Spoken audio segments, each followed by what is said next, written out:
Et donc pour commencer ce journal, direction la province de Chichaoua. C'est là-bas que le souverain a inauguré le barrage Abou Lahabès Sebti, barrage qui a été réalisé sur l'oued Essif El Mel.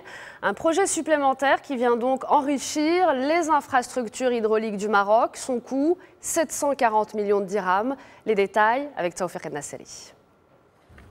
Des projets qui viennent concrétiser la vision royale d'un développement durable et intégré du monde rural. Dans la province de Chichaoua, le souverain a procédé hier à l'inauguration du barrage Abou Lahabès Sebti, un projet réalisé sur l'oued Essif El Mel, affluent de l'oued Tensift, pour une enveloppe budgétaire de 740 millions de dirhams.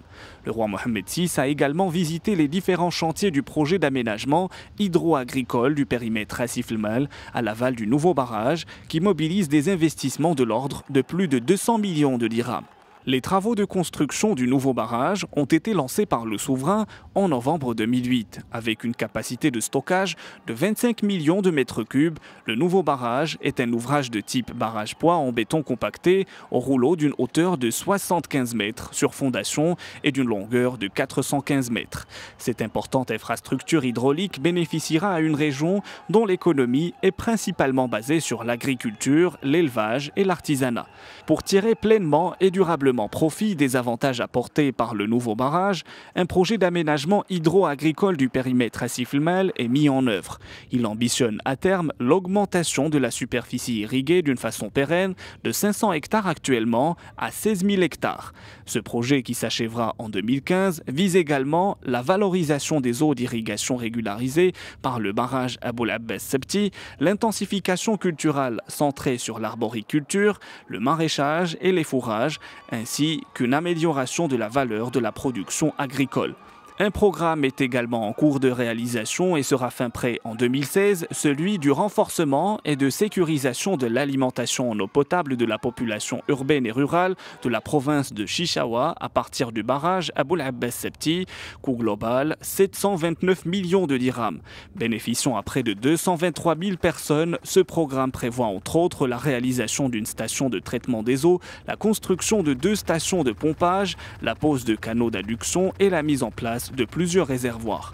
Ces projets à forte valeur ajoutée viennent conforter la dynamique de développement engagée à la faveur du plan Maroc Vert, un programme qui a contribué à l'amélioration des revenus de milliers d'agriculteurs, à la promotion de leurs conditions de vie, au développement d'une agriculture performante et solidaire adaptée aux règles du marché.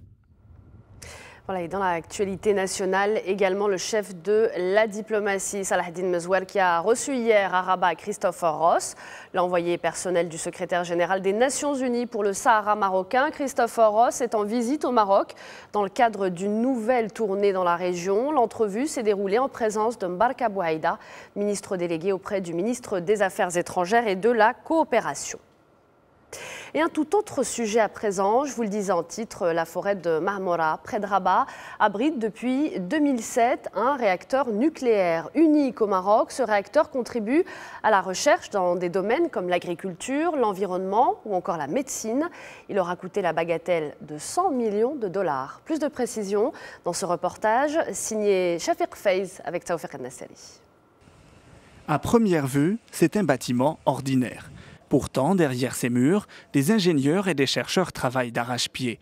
Nous sommes au Centre national d'énergie, des sciences et techniques nucléaires. C'est ici que se trouve l'unique réacteur nucléaire de recherche au Maroc. Finalisé en 2007, il a été acquis par le Maroc auprès de General Atomics. C'est un réacteur de conception américaine. Il était construit par dans le cadre de coopération avec les Américains. Il a été mis en service en 2007. Le réacteur, il va servir pour la production de radioéléments qui sont utilisés soit dans l'agriculture, soit dans la médecine, soit dans l'industrie. Il va être aussi utilisé pour la recherche aussi bien fondamentale qu'appliquée et pour la formation des universitaires. Composé de plusieurs unités de recherche, le centre s'étend sur 25 hectares. Son coût, 100 millions de dollars. Si le Maroc a fait le choix d'investir dans la recherche nucléaire, c'est parce que l'énergie nucléaire est propre et très compétitive. Elle peut s'exercer dans différents domaines. L'énergie nucléaire est utilisée principalement dans la production d'électricité à partir des centrales électronucléaires. Aujourd'hui, à travers le monde, il y a plus de 440 réacteurs de puissance qui produisent plus de 15% de la production mondiale de l'énergie. Et le centre, il œuvre dans le domaine de la préparation des ressources humaines en relation avec l'université, les ressources humaines, notamment les ingénieurs, les techniciens, les docteurs, et qui pourraient prendre par la suite en charge un programme électronucléaire. D'une puissance de 2 MW, le réacteur est exploité par le Centre national d'énergie, des sciences et des techniques nucléaires dans le cadre du développement de la recherche scientifique dans le domaine du nucléaire civil. Et on parle de sécurité routière à présent. Hier, le CNPAC, c'est le Comité national de prévention des accidents de la circulation, a présenté son programme d'action au titre de l'année 2014. C'était lors d'une conférence présidée par le ministre délégué auprès du ministre de l'Équipement, du Transport et de la Logistique, chargé du transport, Mohamed Najib Boulif. Le comité compte ainsi accompagner les orientations stratégiques du gouvernement dans le domaine de la sécurité routière. À ce propos, on écoute justement Mohamed Najib Boulif. Dans le cadre effectivement de la stratégie nationale de la prévention contre les accidents de la route, on va lancer aujourd'hui avec la Commission nationale, donc le CNPAC, une séance de communication dont le but essentiel c'est de présenter le programme annuel de le CNPAC et d'après notre évaluation de la stratégie sur 10 ans, le phénomène est dû essentiellement à l'être humain.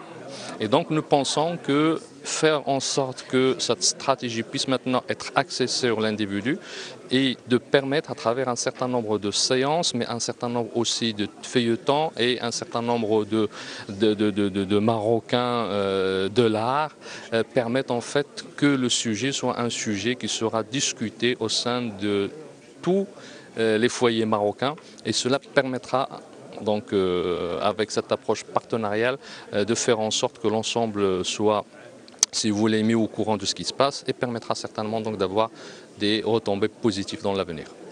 Direction la Tunisie. À présent, la Tunisie qui vit des moments historiques adoptés dans la liesse. C'était avant-hier. Après 2 ans de travaux, la nouvelle constitution tunisienne a donc été formellement signée hier à la mi-journée par le chef de l'État tunisien, Moncef Marzouki, mais aussi le Premier ministre sortant, Ali Lahrayed, et le président de la constituante, Mustafa Ben Jaafar. Moncef Marzouki avait auparavant salué une victoire contre la dictature, tout en jugeant encore long le chemin à parcourir pour enraciner les valeurs de la démocratie en Tunisie. On va écouter justement à présent le président tunisien. Il nous dit toute sa joie et sa fierté d'être tunisien. Regardez. Félicitations aux Tunisiens, félicitations à nous tous. C'est un jour de joie. Nous sommes fiers de notre pays et de notre peuple. Mais il ne faut pas non plus devenir prétentieux. Il faut se ressaisir pour poursuivre le chemin. En tout cas, je peux vous avouer que c'est la journée la plus heureuse de ma vie. Je n'ai jamais été aussi fier d'être tunisien. C'est une joie partagée évidemment par le Maroc. Hier, Karim Relleb, le président de la Chambre des représentants, a déclaré que le Royaume du Maroc partageait avec la Tunisie, je cite, la joie de la victoire lors de cette glorieuse journée. Il a par ailleurs affirmé que les peuples marocains et tunisiens partageaient aussi les choix de la démocratie et des droits de l'homme. Il a par ailleurs transmis les salutations des parlementaires marocains, les marques de solidarité du peuple marocain et les vœux du souverain, les vœux de réussite pour la République tunisienne sœur. Et en bref, en Égypte, pour continuer, le nouvel homme fort du pays, le général El-Sisi, se rapproche un peu plus de la présidence. Le commandement militaire égyptien a donné hier le feu vert à son chef pour se présenter à la prochaine élection présidentielle après l'avoir élevé au grade de maréchal. Je rappelle que la veille, le président par intérim Adli Mansour avait annoncé que la présidentielle se tiendrait avant les législatives, un calendrier qui semble tomber à pic pour Abdel Fattah El-Sisi, âgé aujourd'hui de 59 ans. Et puis un mot du dossier syrien avant de parler de sport. L'émissaire international Lakhdar Brahimi a affirmé hier qu'aucune avancée n'avait été enregistrée dans cette conférence de Genève 2 qui réunit, on le rappelle, opposants et représentants du régime de Bachar el-Assad. 3 jours de négociations difficiles qui n'ont donc pour l'instant pas donné grand-chose. Pas de miracle, toujours selon les mots de Lakhdar Brahimi, mais nous continuerons à travailler. Et comme promis, à présent, place au sport avec Soukaina Aziz. Ce matin, on parlera essentiellement de football. La Confédération africaine de football qui a dévoilé le calendrier de la CAN 2015 qui va se dérouler, on le sait, au Maroc. Ce sera du 17 janvier au 7 février 2015 dans plusieurs villes du Royaume. Nous irons aussi en Angleterre au Juan Mata. La toute nouvelle recrue de Manchester United devrait affronter son premier match avec son nouveau club. Ce sera aujourd'hui face à Cardiff. Et puis on va aussi parler de l'état de santé de l'attaquant de l'AS Monaco, Radamel Falcao. C'est le sport tout de suite.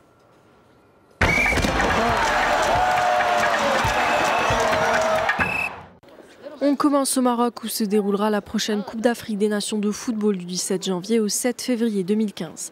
C'est ce qu'a annoncé le comité exécutif de la CAF hier. La compétition se déroulera dans 4 villes du Royaume, à Rabat, Gadir, Tanger et Marrakech. Le tirage au sort des éliminatoires de cette édition se déroulera le 27 avril prochain au Caire en Égypte. Les éliminatoires se dérouleront en divers tours préliminaires ainsi qu'une phase de poule avec 7 groupes de 4 équipes. Les 2 premières équipes de chaque groupe seront directement qualifiées pour la CAN 2015, ainsi que le meilleur 3e des 7 groupes. Les Lions de l'Atlas occupent la 8e place au classement des équipes nationales de la CAF pour les préliminaires de la CAN 2015. La Confédération africaine de football établit son classement sur la base des performances des équipes en éliminatoire de la Coupe du Monde 2014 et lors des 3 précédentes CAN. Avec 18 points, le Maroc partage la 8e place avec l'Algérie. Le Nigeria arrive en tête avec 39 points, suivi du Ghana et de la Côte d'Ivoire. En Angleterre, Juan Mata a été officiellement présenté hier comme la nouvelle recrue de Manchester United. En provenance de Chelsea, le milieu de terrain espagnol représente le transfert le plus cher de l'histoire du club. En effet, les Red Devils ont déboursé 44,8 millions d'euros pour le joueur de 25 ans. L'ancien joueur de Chelsea, à la recherche de plus de temps de jeu, va porter le numéro 8. Il préfère éviter la pression du numéro 7 qui a été porté par de nombreuses légendes du club, comme Cantona, George Best ou encore Brian Robson. Lors d'une conférence de presse, Juan Mata est revenu sur son choix de rejoindre les Mancuniens. Tout est intéressant dans ce club, l'histoire de cette équipe, les joueurs qui sont des sportifs de haut rang. Et l'accueil ici a été incroyable. Je suis arrivé en hélicoptère et l'accueil que m'ont réservé les joueurs, le coach ainsi que les supporters sur les réseaux sociaux a tout simplement été incroyable.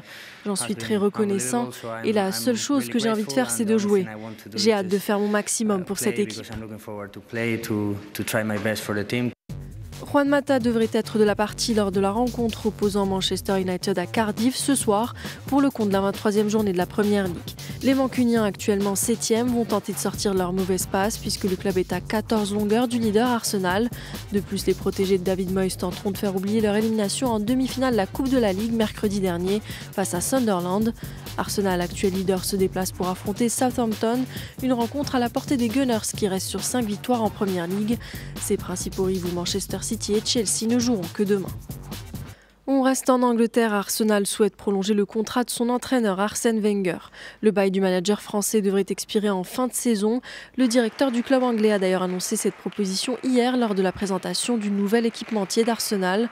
Wenger a constamment refusé de répondre aux questions liées à sa situation personnelle, même s'il a laissé entendre le mois dernier que sa décision était prise. Le contrat signé lundi entre Arsenal et Puma est estimé à plus de 36 millions d'euros par an, soit à peu près l'équivalent de la somme versée par Emirates Airlines, le parraineur principal des Londoniens selon la presse anglaise. Le directeur du club anglais a confirmé que des fonds étaient disponibles pour recruter dès cet hiver, mais qu'Arsène Wenger ne pourra pas disposer de l'argent versé par le nouvel équipementier avant la fin de la saison en cours. Radamel Falcao reste confiant quant à sa participation en Coupe du Monde. Le Colombien évoluant avec l'AS Monaco a été victime d'une rupture du ligament croisé au genou gauche en Coupe de France contre Chasselet la semaine dernière. Une grave blessure qui pourrait le priver de Coupe du Monde. Mais hier, en conférence de presse, il a précisé garder espoir de se remettre à temps. Il a d'ailleurs été opéré ce week-end. Le joueur de 27 ans a entamé lundi des exercices de rééducation de 3 semaines dans le centre d'entraînement de son ancien club, le FC Porto, où il a joué entre 2009 et 2011. Le chirurgien portugais José Carlos Noronha, qui a opéré Falcao, avait estimé à environ 50% ses chances de récupération avant le mondial.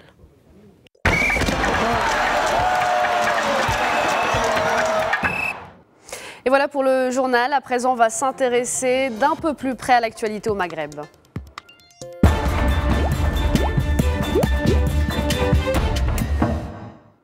Et c'est en Tunisie que nous allons ce matin en direct de Tunis. On retrouve Mohamed Haddad, notre correspondant sur place. Bonjour Mohamed. Bonjour Naïma.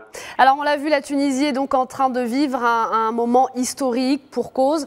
3 ans après le départ de Ben Ali, ça y est, la nouvelle constitution a été adoptée, elle a été ratifiée. On peut le dire Mohamed, c'est le soulagement pour vous en Tunisie. On va en parler dans un instant et on va revenir aussi sur la formation du dernier gouvernement de transition qui va présenter donc son programme dans quelques heures au Parlement.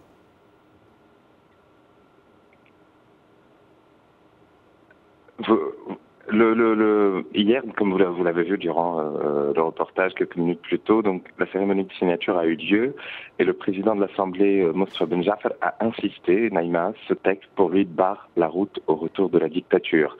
Dans un discours qui a duré plus d'1 heure, Ben Jafar est revenu sur les différentes étapes de la transition politique en Tunisie et il a salué le choix de la légalité constitutionnelle dès le départ de Ben Ali. Et il a aussi évoqué les périodes difficiles, à savoir le terrorisme et les assassinats politiques. Nous nous retrouvons aujourd'hui 3 ans après le départ de Ben Ali avec une constitution adoptée quasiment à l'unanimité. Dimanche soir, j'étais au Palais du Bardo au moment de l'adoption et après 1 heure de lecture du projet, c'était l'heure fatidique du vote. Il y a un silence. Et puis, des cris de joie. L'écran affichait 200 voix pour, 4 abstentions et 12 contre. C'était une ambiance particulière. Les élus pleuraient, s'embrassaient et oubliaient l'espace de cet instant historique toutes les controverses et les querelles politiques qui les ont, que l'Assemblée nationale constituante a traversées durant plus de 2 ans. Parmi les premières réactions que j'ai eues, il y avait le président du parti islamiste Narvaraj Drannouchi qui a fait le déplacement pour cet événement. Pour lui, le peuple tunisien a réussi une révolution pacifique. Au lieu d'une guerre civile, le peuple a choisi le consensus.